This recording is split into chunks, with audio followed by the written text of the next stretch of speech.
Welcome back to Racing Rundown, and more importantly, welcome back to our Kentucky Derby profiles. If this is your first time here, we welcome you to Racing Rundown for the first time. And if you are a repeat visitor, if you're a longtime subscriber, we welcome you back.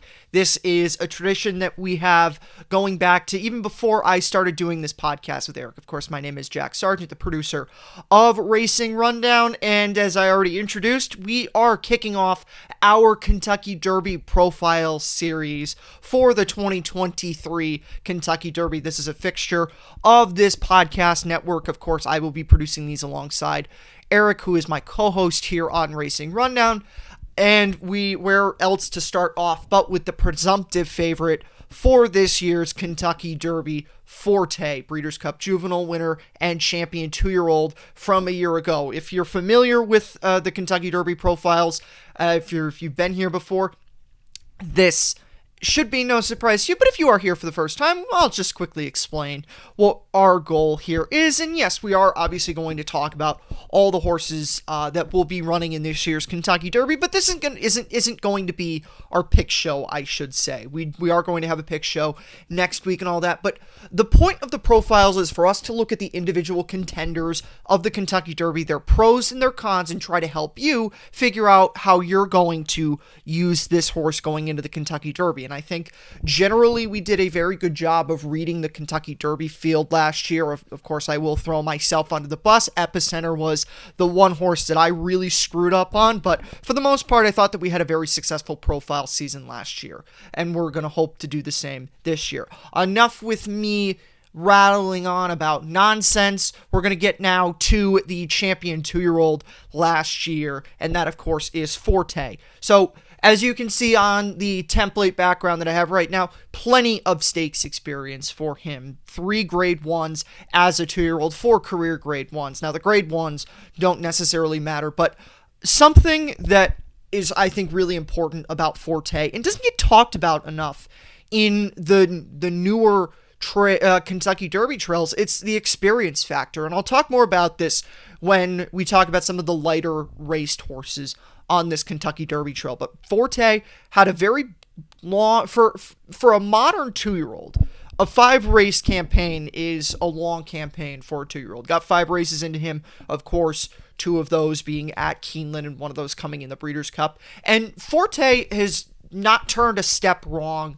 since losing the Sanford. And actually, the ironic thing is I picked Forte in the Sanford and then jumped off him his next 3 races. So I am still kicking myself for that. But looking at the races themselves, now we'll get to in my pros and cons for him, but the hopeful, he won that over a sloppy track, which is something that I think is important to mention. The advanced forecast is giving us the indication that we're not likely to have rain, but things can always change. So if it does end up coming up that there is some precipitation Kentucky Derby Day, Forte has been able to handle that. Breeders' Futurity and Breeders' Cup Juvenile were very similarly run races for him. He beat Cave Rock in the Breeders' Cup Juvenile, who is not here in the Kentucky Derby, but Cave Rock was one of the best 2-year-olds last year, and we haven't seen him yet return to the racetrack, but presumably will continue that form forward into this season. His 2 starts this year, Forte starts. One was in a couple very different types of races. So the Fountain of Youth was his comeback after the Breeders' Cup. That was a very easy victory for him. He was able to sit in his usual mid-pack trip and won without really being asked by Irad Ortiz in that race by over 4 lengths. Next race in his final prep into the Kentucky Derby was, of course, the Florida Derby, where he looked beat at the 16th pole. I did not think he was getting there before. There was not a moment before the 16th pole, and even a couple steps beyond the 16th pole that I thought he was going to get there. He just did not look like he was traveling. He was 5 wide off the turn.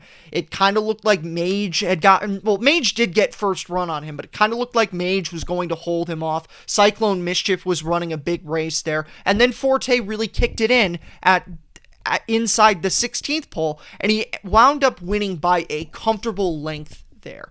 And that's what I think is important to look at when we talk about Forte. So I'll get to the speed figures in just a moment. And there have been some folks that have brought up, well, he might potentially have regressed from 2 to 3. And yeah, he did. His Florida Derby figure is certainly his weakest since the Breeders' Futurity back in October of last year, a 95 as opposed to a 92. But I'm not the biggest buyer person anyway. I've made this very clear. I'm including these and discussing them because I know some people out there who will potentially be listening are buyer people. So if I'm going to include that because I know that that's something that someone might potentially find useful there.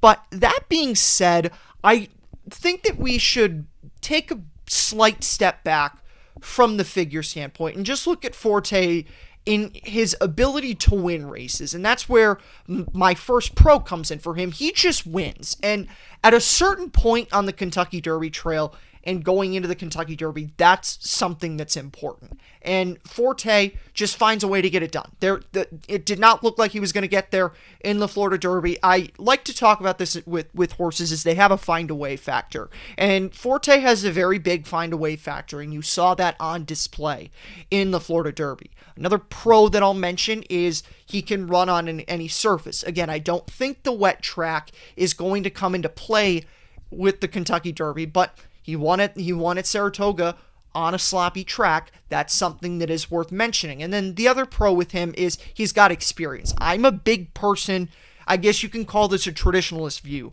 in the Kentucky Derby. I'm a believer that the minimum before getting to the Kentucky Derby a horse has to have is 5 starts in order for me to really take them seriously in the Kentucky Derby. A lot of people have started to wane from that and have begun to think, okay, well, the number of starts before the Kentucky Derby don't really matter, and a lot of that has come in the wake of Justify winning the Kentucky Derby 5 years ago after not having run as a 2-year-old. And I say it every single year, and I will say it this year in Kentucky Derby profiles, that just because Justify did it doesn't mean that all these other horses are going to be able to handle it the way that he does. Fortunately with Forte, he's had a very long campaign for a horse in the modern era. Of course, 30 years ago, we wouldn't say 7 races before the Kentucky Derby would be rather light. But those are the 3 pros that I would lay out for Forte.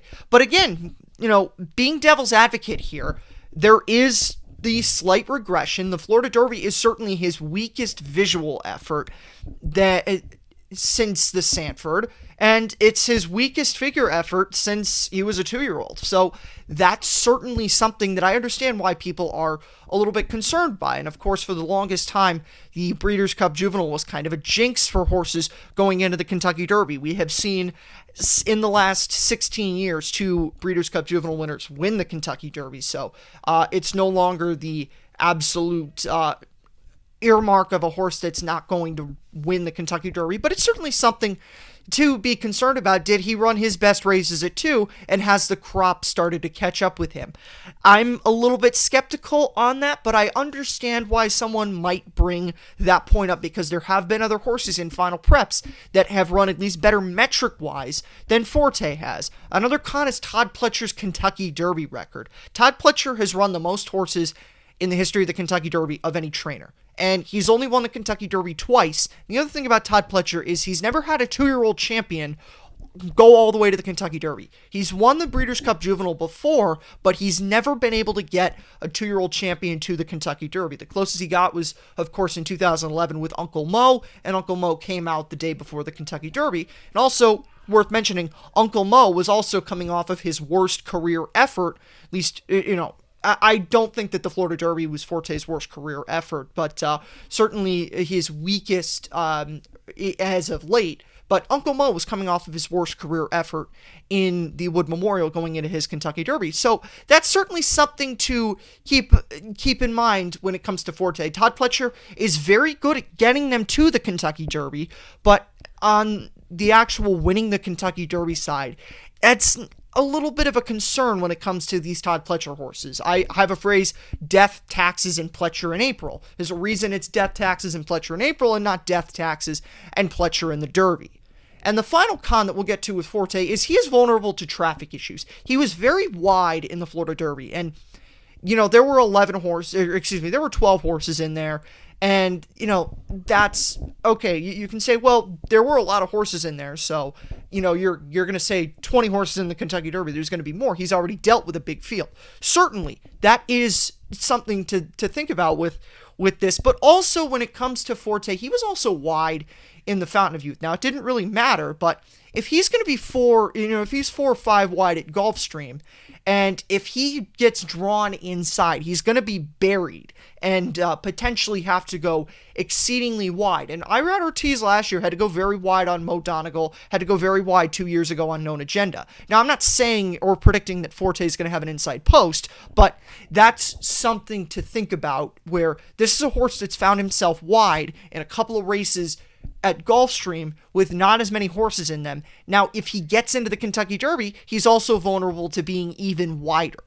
I'm not guaranteeing that that's going to happen, but that's something to think about. The way that he's run his last 2 races is very suspect to being caught out wide in the Kentucky Derby. And depending on where Forte draws, if he draws inside, he's obviously buried there, but he's going to be very, very wide on the turn. So this is a horse, Eric and I were talking about this. This is a horse that we both think needs to get an outer, not necessarily one of those super far outside post draws, but somewhere between the 10 to 14 range would be something ideal for him, so that Irad can probably pick out about a 3 wide trip in the Kentucky Derby. I would think would be somewhat ideal for him, so that he's not getting stuck in a situation where he's in traffic and has to go very wide and can work his way through. Now, of course, he could still get caught wide there, but the fortunate thing for him is he has been able to deal with it. But I would be nervous if he gets caught inside and has to work out even wider of a trip, because Irad Ortiz was not successful in working out wide trips in 2021 and 2022 with Known Agenda and Mo Donegal. So with that being said, Forte goes into the Kentucky Derby as a very deserving favorite. I thought that the Florida Derby was good in some ways, concerning in other ways, and it's going to be very much dependent on the draw and the trip that Forte could lay out. Is he a lock to win the Kentucky Derby? Certainly not. There's holes that you can poke in him. But I don't think that he's a horse that you can dismiss right off the bat, because he does have those wins and he does have the ability to find a way. So we'll find out what happens with Forte in less than 2 weeks. And with that being said, that's it for this first Kentucky Derby profile. Be sure to check out the following ones. There will be a playlist for the Kentucky Derby profiles that will be in the description below and will be updated over the course of the next couple days. We'll see you next time. Have a good one.